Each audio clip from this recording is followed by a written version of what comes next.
On est maintenant au niveau de la tfila, au niveau des kriyot. Kriyot, ça veut dire de se prosterner. Il faut savoir que les Chachamim, ils ont institué de se prosterner combien de fois dans la tfila? 4 fois.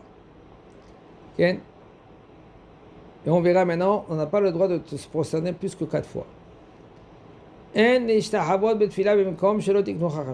l'endroit où les Chachamim, ils n'ont pas institué de se prosterner, okay?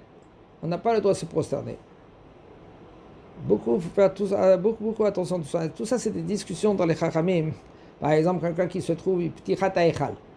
Et là-bas, on dit Berir Sheme Demre Alma Birkitra Vatrach Yerotach Imam Bachisel Alam Fokan Eminach Vakuzé Sagina Kame ou Min Kame. Sagina, on se prosterne. Et alors, il y en a qu'est-ce qu'ils font? Ils se prosternent. Il y en a beaucoup de discussions dans cela. On n'a pas le droit de se prosterner là-bas. Mais c'est vrai que tu dis nous, on se prosterne. C'est vrai. Où tu te prosternes? Dans la Hamida, tu te prosternes. Et pas maintenant, tu vas te prosterner maintenant devant le Echal. Okay? Ou par exemple, dans beaucoup de situations, okay? C'est vrai, dans la Mishnah, il y a une Mishnah qui dit que le Melech, lui, il faut qu'il ait courbé toute la Hamida. Pourquoi tout cela? Pour faire montrer, pour la Chnia et Atzmo, la Chnia de se soumettre. Se soumettre. Mais à part les 4 fois qu'on doit se prosterner dans la Hamida, on n'a pas le droit de rajouter encore. Et le Rav va nous expliquer comment et où. Maintenant, les brachot qu'on doit se prosterner, c'est en premier dans le Birkat Avot. Okay? Après, à la fin du Birkat Avot, Magan Abraham, Veched Modim. Modim Adachnola, on se prosterne. Après, aussi on se prosterne. Mais par contre, les autres brachot, mais par contre, les autres brachot, au début ou à la fin, on n'a pas le droit de se prosterner parce que ça fait montrer Mirze Kayuara, l'orgueil. Comme tu es orgueilleux, voilà, tu te prosternes encore, tu te prosternes encore. Ça veut dire que tu es mieux que les autres, c'est ça. Qu'est-ce que ça veut dire Mirze Kayuara? Tu fais montrer que maintenant tu es mieux que les autres. Tu vois, eux ils se prosternent 4 fois et toi tu te prosternes 10 fois. Ah, t'as vu, tu es mieux que les autres. Comme quand quelqu'un, maintenant il va dans le mikvé. Il met dans le mikvé, il met une kippa. Et le bonhomme, lui, maintenant, tous ils y vont maintenant. C'est vrai, il pourrait avoir la serviette. Pourquoi pas maintenant? Maintenant, il va maintenant où il y a le trou avec de l'eau. Il va rentrer dans l'eau. Et là, la kippa sur la tête. C'est un endroit là-bas que tu n'as pas besoin de mettre une kippa. Alors, tu fais montrer que tu es mieux que les autres. שמחזיק עצמו כשר יותר משאר הציבור, או שמא יבואו לעקור תקנת חכמים ויאמרו שכל אחד יכול להחמיר כמו שהוא רוצה. Ou par exemple que lui il se fait montrer que lui qu'il est mieux que les autres, que lui c'est un prince, un gouverneur, et les autres non. Ou par exemple lui il fait montrer que voilà on peut déraciner les takanot des chachamim. Ils ont institué 4 fois que tu peux te prosterner et lui il fait 10 fois. C'est bon, c'est moi que je décide, c'est pas les Chachamim. Ou Mikol Vakom, si maintenant quand même lui il veut. Par exemple, Seret Shemin Tshuva, il veut maintenant faire montrer que maintenant il est soumis à la parole d'Akadosh Baruch Hu. Alors il peut, mais entre bracha et bracha. Ça veut dire il a fini la bracha. Ok? Choded Da'at. Il a terminé? Top. Maintenant il se prosterne. Après qu'il s'est prosterné, il a fini, il se recourbe, on dit, il se met droit. Et là, maintenant, et il a fini la bracha. Il a fini. Alors, il se prosterne. Il peut faire comme ça toute la mida. Aval, pas au début de la bracha et pas à la fin de la bracha. Parce que Chachamim, ils ont institué de se prosterner au début de la bracha et à la fin de la bracha, 4 fois dans la Hamida.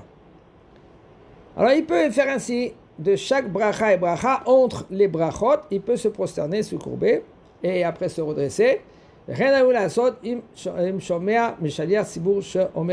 Ainsi aussi, si, il faut faire très attention dans cela, que par exemple, tu vois que le Shaliach Sibour, lui, il arrive à Modim, toi tu te trouves à la Hamida encore.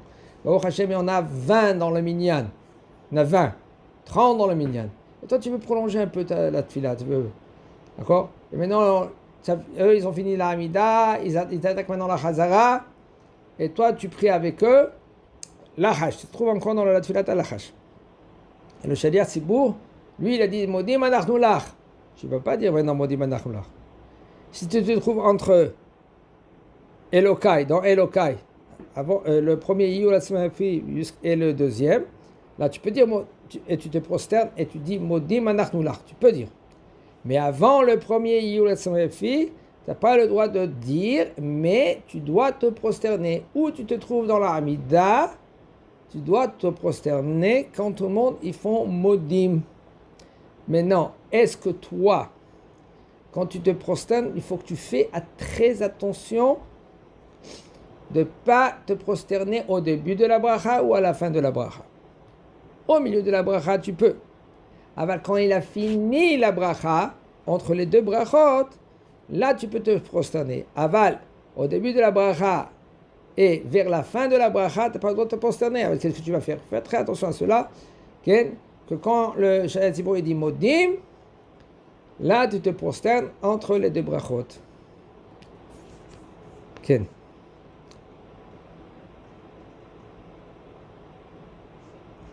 Après qu'il a fini maintenant Sim Shalom Uvacha, Ken. Après il a dit déjà le pasuk Iyu Ilason Refi Vehegyan Bifaner Hashem Sovegwari Rachai Lafsik Laniat Ken Dvarim Shebekdusha. Il peut répondre. On parle du premier Iyu Ilason Refi. Il peut répondre la Kedusha. Mais il faut savoir comment tu dois répondre la Kedusha. La Kedusha, elle se divise en 3 parties. Kadosh, Kadosh, Kadosh.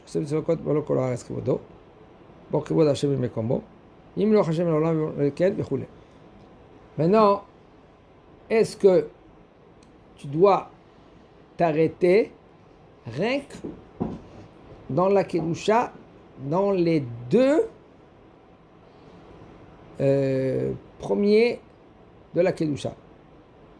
Kadosh, Kadosh, Kadosh, Hashem Tzavakot, Melok Kol Haaretz Kevodo, Ubor Kavod Shel Hashem Mekomo, dans ces 2 choses, mais dans Imlor, tu n'as pas le droit maintenant de, quand tu as fini maintenant, Iyu la Fi, le premier, tu dois répondre comme au milieu de le Kriyat Shema. Par exemple, tu te trouves dans le Kriyat Shema tout d'un coup, ou dans les brachot de Kriyat Shema, et tu te trouves, et là maintenant le Shaliach Tzibur, lui maintenant il vient, il dit maintenant la Kedusha. Tu te mets debout, et tu dis avec eux la Kedusha, mais là, qu'est-ce que tu dois dire? Avec les 2 premiers. Kadosh, Kadosh, Kadosh, Hashem Tzavakot Melech Kol Haaretz Kevodo, ou Bo Kavod Hashem Mekomo. C'est tout. Mais Imlor, tu n'as pas le droit. Parce qu'il y a machloket, est-ce que vraiment ça fait partie de la Kedusha ou non? Velachen Hashomea Kaddish. Un homme que lui qui l'entend Kaddish, après que, quand lui il est arrivé à Elokai, il répond les 5 Amenim. Ken? Amen, Amen, Amen Yehi Shemer Rabba Mevarach La'alam U'al Me'al Mayit Barach. Point. Seulement s'il se trouve au milieu de la, par exemple, il se trouve dans les Alléluka. Là, il répond d'Amiran Ba'alma. Ken? Comment? Amen Yehi Shemer Rabba Mevarach La'alam U'al Me'al Mayit Barach V'ishtabah V'itpa'ah V'yitroma V'yitnafseh V'yitadar V'yitalleh V'yithalal Shemed Ekudshah B'yechuleh Ela Min Kol B'chata Sherata Tishvata V'tachamata d'Amiran Ba'alma. Jusqu'à Ba'alma. Combien? Ça fait 28 mots. Et ça, Keminyan Koach. On s'est dit les Zohar Kadosh. Okay. Là, ça, il répond pas seulement s'il se trouve dans un endroit qu'il peut répondre. Parce qu'il y a des Alma. Sinon, par exemple, s'il a fini maintenant Elokai, il est dans Elokai, excusez-moi, et bien là, okay, il dit jusqu'à Idbarach. Azakabaou.